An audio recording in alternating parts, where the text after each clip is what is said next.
तैयार होकर जाते, लेकिन वो शहज़ादी किसी को ना पसंद करती। हज़रत इब्राहीम अलैहिस्सलाम ने जब ये बात सुनी तो आप भी एक मैदान में जाकर एक कोने में छुप कर बैठ गए। वो शहज़ादी नकाब किए हुए बाहर आई और वो सीधी हज़रत इब्राहीम अलैहिस्सलाम के पास जाकर खड़ी हो गई और उसने हज़रत इब्राहीम अलैहिस्सलाम को पसंद कर लिया। उसकी वजह ये थी कि एक नूर हज़रत इब्राहीम की पेशानी पर चमकता था और वह नूर हज़रत मोहम्मद सल्लल्लाहु अलैहि वसल्लम का नूर था। वो शहज़ादी हज़रत इब्राहीम को देखकर इनके हुस्न व जमाल पर आशिक और फ़िदा हो गई। हज़रत इब्राहीम की गोद में उसने अपना एक तहरंजे ज़री डाल दिया और ख़ुद दरख्त पर जा बैठी।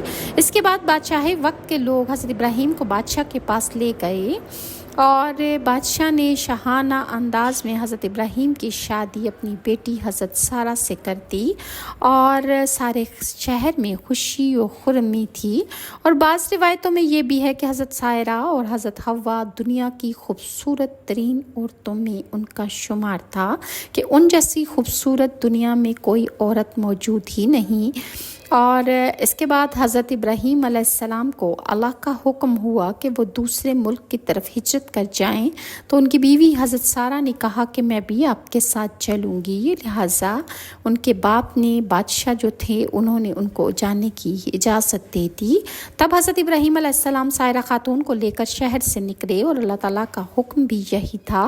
रास्ते में कुछ लोगों ने कहा कि ए हज़रत इब्राहीम, मिस्र का बादशाह बड़ा जालिम है और वो औरतों की ख्वाहिश भी बहुत रखता है और बिलखुसूस नई नवेली दुल्हनों का तो वो बहुत ज़्यादा शौकीन है और बहुत जल्द दुल्हनों की तरफ माइल हो जाता है और वो बदकार भी है। और उसने रास्ते में 10-10 आदमी मुतय्यन कर रखे हैं जो कोई मालो असबाब मिस्र से लेकर जाता है तो वो इसका पकड़ कर इससे माल का महसूल भी लेते हैं, और अगर कोई सौदागर अपनी बीवी के साथ जाता है तो वो इसकी बीवी को छीन लेता है। ये सुनकर हज़रत इब्राहीम अलैहिस्सलाम को खदशा लाहक हुआ। लिहाजा हज़रत इब्राहीम अलैहिस्सलाम हज़रत सायरा खातून के बराबर हसीना सारे जहां में कोई औरत ना थी और एक ही रास्ता था जहां से गुज़र कर आप सफ़र कर सकते थे। बिला आखिर नाचार होकर आपने एक बड़ा संदूक बनाकर हज़रत सायरा खातून को उस संदूक में छुपा दिया और संदूक के ऊपर एक बहुत बड़ा आपने ताला भी लगा दिया। लेकिन बादशाह के जो ग़ुलाम थे उन्होंने कहा कि इस ताले को खोलो। हज़रत इब्राहीम ने कहा कि इस बक्स के बराबर मुझसे तुम सोना चांदी ख़जाना ले लो, लेकिन इस बक्स को ना खोलना। इसके बावजूद उन लोगों ने हज़रत इब्राहीम